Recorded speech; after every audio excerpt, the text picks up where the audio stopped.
Hello, it's time for French Politics here on France 24. I'm Mark Perlman. And I'm Molly Hall. Coming up in today's show, from trains to planes to students, a wave of strikes tests Emmanuel Macron's resolve to reshape the country through sweeping reform. And more reforms on the horizon as the government unveils its plan to change the constitution. Plus, from startup political movement to ruling party, Macron's Republic on the Move marks 2 years since its launch.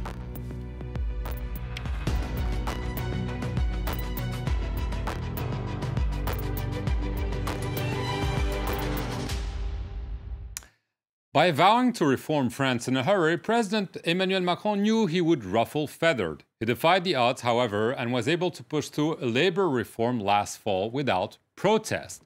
However, his decision to overhaul the public railway system could be a much tougher nut to crack. The biggest test so far for Emmanuel Macron's campaign promises for economic change and an overhaul of the public sector, marked by one of the worst days of industrial protest since his election. Other movements have been playing out in parallel with the rail walkout, as students protest over planned reforms to university admissions, while staff at Air France, waste collectors and some energy workers also stage walkouts. The timing is coincidental, but nevertheless the possibility of the movements joining forces, if they're not nipped in the bud, is ramping up the pressure on Macron. With a communications war gearing up between the rail unions and the government, public support for the rail strike stands at 46%, up 4 points from 2 weeks ago.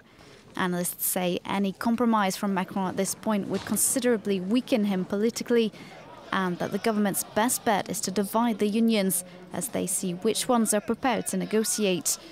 As unions meet with Transport Ministry officials, Prime Minister Edouard Philippe has warned of difficult days ahead. Now, the public railway system is part of France's history, and reforming it has often been a recipe for political disaster. But the French president believes there is simply no choice. Here's a look at why. They're off the rails. That's how Emmanuel Macron's government sees the SNCF, France's national train service. There's the growing debt, which is currently at 54 billion euros. Regional lines are in disrepair. Service is often tardy. Ticket prices keep going up. And then there's the impending end of the SNCF's monopoly. Following EU rules, private companies will get to gradually offer their own rail services starting next year. So for the Élysée, it's time to reform the state-owned company, turn it into a corporation and stop hiring new workers under the group's special status system. But for workers' unions, the government's plan is dead in its tracks. They want to hold on to their hard-fought benefits. But what are those benefits, and are they really so unwieldy? In France, just under 150,000 SNCF employees have a special work status. They're called les cheminots. They can retire at 52 or 57, depending on their job. They also get automatic pay raises, even if the average salary isn't far from the national one. At the company, it was 3,173 euros gross in 2016. Finally, barring a major mistake, les cheminots cannot be fired for economic reasons, which means they are essentially insured a job for life. The rail workers say that such benefits are just a small compensation for shift work, constant traveling and working at night, at times outside on the rail lines. The government says it's time for a change. Negotiations are ongoing, but the battle lines are drawn in what is widely seen for the government and for labor unions as a major test of resilience and resolve. 2 years ago exactly, a young former minister with no party decided to create a new movement from scratch. I've taken some time to think, to take advice. I've worked with many people, and I've decided to create a political movement. A new political movement. It's a new political movement, and I don't know whether it will succeed. He didn't know whether he would succeed. Well, a year later, he became president, and he went on to win an outright majority in parliament with mostly newcomers to politics, a stunning performance. Look at the figures. In the National Assembly, he won 310 MPs out of 577, a comfortable majority. Things are different in the Senate because All the elections for the Senate have not taken place. He only has 19, but nevertheless, it was clearly a very strong performance. The movement eventually became a party led by Christophe Castaner, a close Macron lieutenant. It now claims some 400,000 members, more than the two mainstream parties. Look at the figures here. You have the far-left France and Unveils, and then Republic on the Move, and then the mainstream parties. However, the difference is that for those parties, you need to pay a fee. It's not the case for Republic on the Move and France Unveils. However, nearly a year after his triumph, reality is sinking in. Macron's popularity ratings are declining, and the party has performed poorly in the 6 by-elections held since last year, winning only 2 of them. And more fundamentally, some are openly questioning whether Macron really has a solid base to rely on. For example, in a blog post, the far-left leader Jean-Luc Mélenchon claims, without his media power, what does Macron have left? Where are his supporters with their leaflets speaking out in public? There is none. To figure out exactly what the local anchorage of the Republic on the Move, our reporters went to suburban areas near Paris to try to figure it out.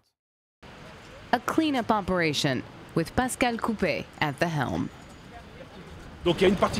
Some of you will pick up trash and clean, and 2 or 3 others will distribute leaflets to get the message out. The mayor's office is the first stop for the Republic on the Move municipal advisor. Formerly a Communist Party bastion, the Socialist Party has been running it for the past 10 years. Look at this. You can tell it's been here for a while. The former Union of Democrats and Independents candidate claims the initiative is citizen-oriented. It's unacceptable that people drinking in bars, alcoholics, litter with their cigarette butts and their beer cans. The streets are full of them. Enough already. The 15 supporters sweep through the city's main streets. But at the market, Pascal Coupé comes face-to-face with his Socialist Party rivals, out distributing flowers for International Women's Day. Hi, Mr. Coupé. Oh, hello. How are you, Mr. Pernod? Is it Rose Day? All good? Right, it's Operation Cleanup. Thanks, Mr. Coupé. You're welcome. Are there free brooms? No, no free brooms. This is a PR stunt by Pascal Coupé. That's all it is. I'm the deputy mayor of Pierrefitte, and I can guarantee you the city is taking care of it. We've been in charge since 2008. Pascal Coupé is in the opposition, so he's playing the role of the opposition. Okay, but still there's the opposition PR stunt, and the opposition that gets his hands dirty and his shirt wet. Operation Cleanup is over an hour later. By being useful at the local level, they hope to pick up votes come the election. A few kilometers away, the local Republic on the Move committee is hosting an after-work meetup. Emmanuel Macron won thanks to citizen engagement, and I believe that's a core. Politics isn't a profession, it's a commitment. Republic on the Move members have showed up, but so have 2 elected officials. One of them is a socialist. His party is now in charge, but its reputation has suffered from allegations of vote buying and corruption. The other is from the moderate Union of Democrats, whose party was in power here for a century. It would be too soon to launch the campaign now. We have to wait and see. New candidates might emerge, new programs, new dynamics. And I'm waiting now, but it's clear I'll be front and center when the time comes. In Bobigny, as well as in Pierrefitte, municipal elections are 2 years away, but the president's party intends to get a head start. Constitutional reform. This was one of Emmanuel Macron's key campaign promises. And after weeks of consultations, the government has unveiled its proposals this week. It was one of Emmanuel Macron's primary campaign promises, reforming French institutions. On Wednesday, French Prime Minister Edouard Philippe delivered on that promise, announcing a plan to reduce the number of French lawmakers. These bills will contribute to a deep renovation of political and parliamentary life in a spirit of responsibility, representation and efficiency. The number of lawmakers in the lower house, the National Assembly, will be cut from 577 to 404, a 30% decrease. And the number of senators will drop from 348 to 244, also a 30% decrease. Many lawmakers are critical of the reforms. It'll create a disconnect between the representatives and their territory and weaken the diversity of the National Assembly. It'll increase the power of the presidency by weakening the parliament's power. The French Prime Minister also said 15% of lawmakers will be elected through proportional representation, amounting to a total of 60 seats. And lawmakers will only be able to serve 3 consecutive terms, though this measure will only apply to representatives of towns with at least 9,000 inhabitants, affecting just 10% of mayors. Many right-wing critics say it should be up to the voters to decide how many terms a representative should serve. Voters should decide if their representatives are doing a good job. Experience should count too. For now, the Republican Party is unlikely to accept the current version of the bill. In order for it to pass, the government may have to resort to a referendum. Well, we just heard the criticism from the right. There's also criticism on the far left and the far right. They're essentially accusing Emmanuel Macron of trying to monopolize power.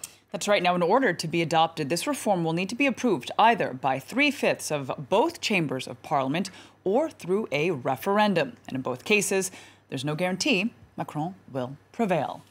And there's no guarantee he will prevail against the strike movements. We'll leave you with some images of the strikes across France, and we'll see you next week here on The Political Brief. Thanks for joining us.